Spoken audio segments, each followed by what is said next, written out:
Hello friends, thank you for joining me today. I have with me my good friend Harold, who's going to be my live student, while all the rest of you are my dead students.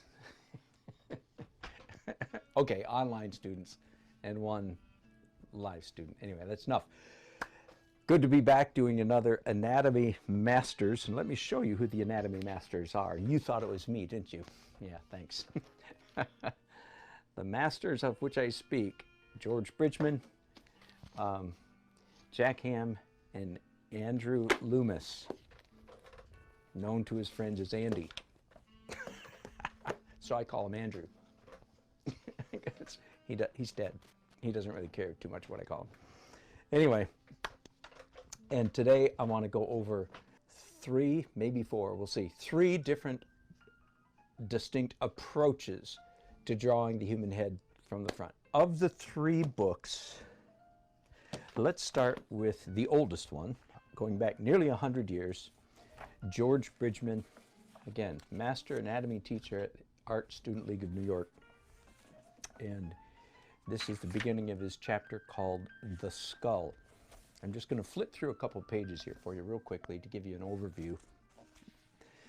Bridgman, lots of pictures, not too much verbiage, which is what most of us artists like.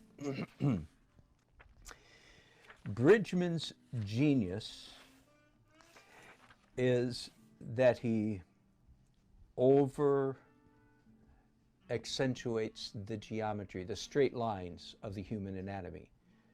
So he simplifies the challenge of drawing the human by making it overly geometric. For instance, let's zoom into this page, just as a for instance. So this is part of his introduction to the human head. So he's making analogies to perfect cubes.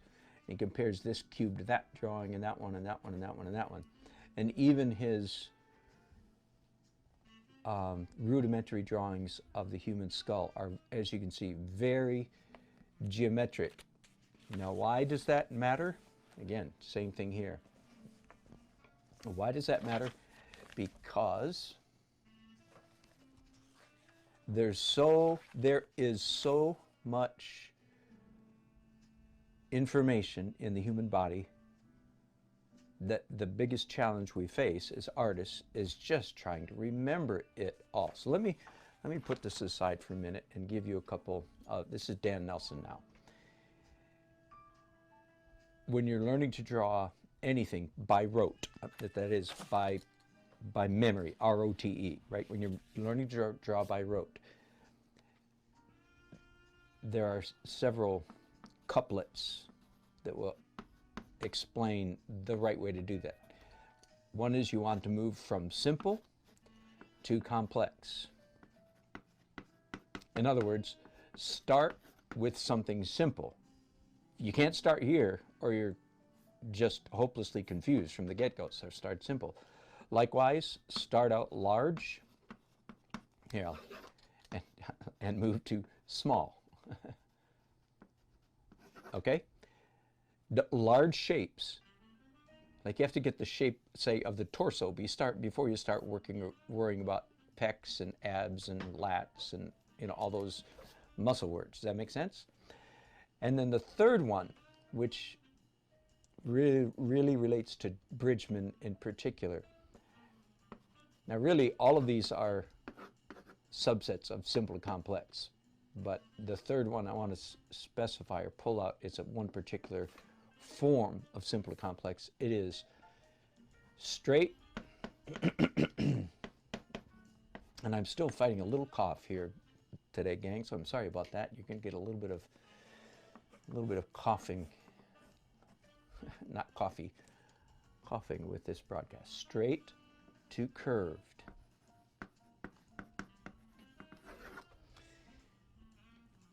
Some other language for the same thing. Move from geometric to organic. I'm saying the same thing, just with different words. Now, let me demonstrate why. If I were to say to you, okay, I want you to draw this curve.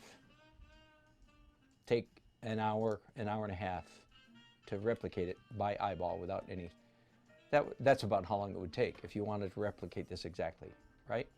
But if, on the other hand, let me grab a different color. If, on the other hand, I were to say, so here I'm getting a new piece of paper, turn on my light table, and I'll draw this one in red.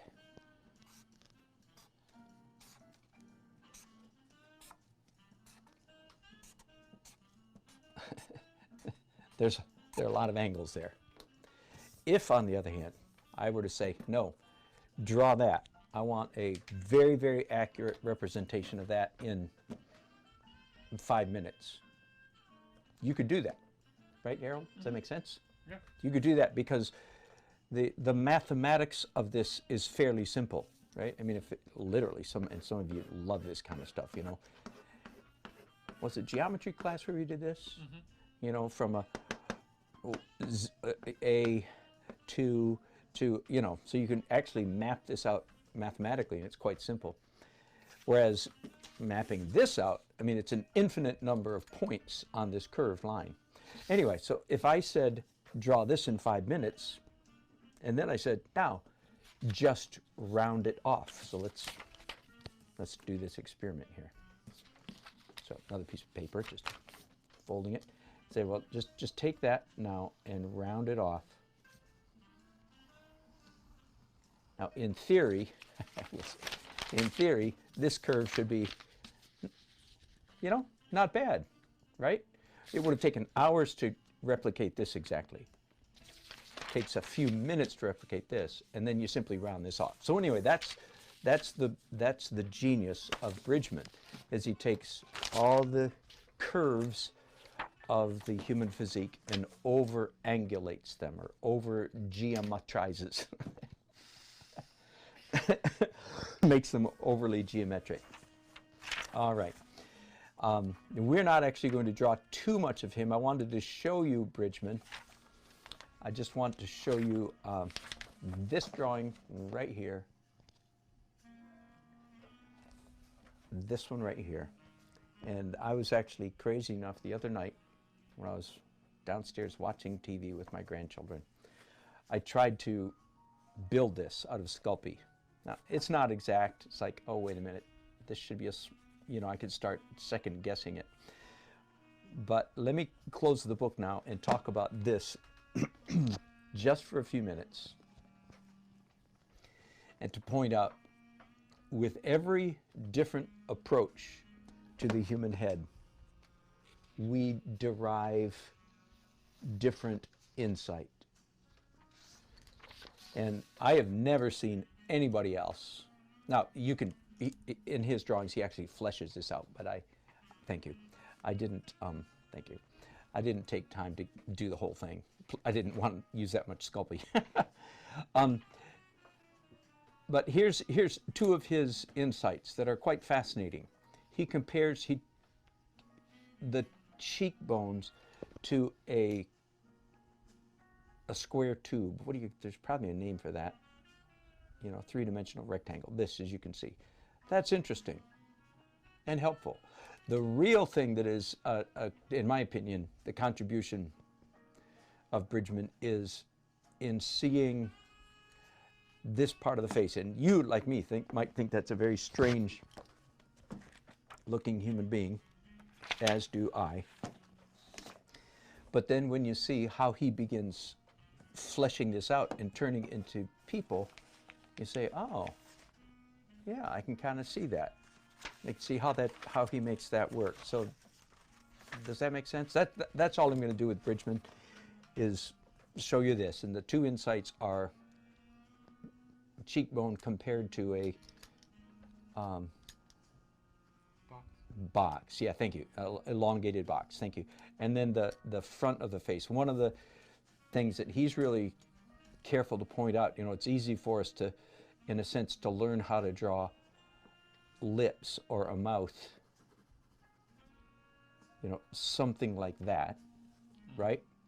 But he is concerned that too many times the art student is simply replicating lines on a two-dimensional surface. And he's trying to, with this, he's trying to say, no, no, don't forget. It's like either the front or the back of a ship. He compares it. It's like the bow of a ship. That's the language he uses somewhere. Okay, so don't get trapped into just drawing two-dimensional lines and shading on a flat surface. He wants to make sure you understand the three-dimensionality of it. All right, so that's approach number one. We're done.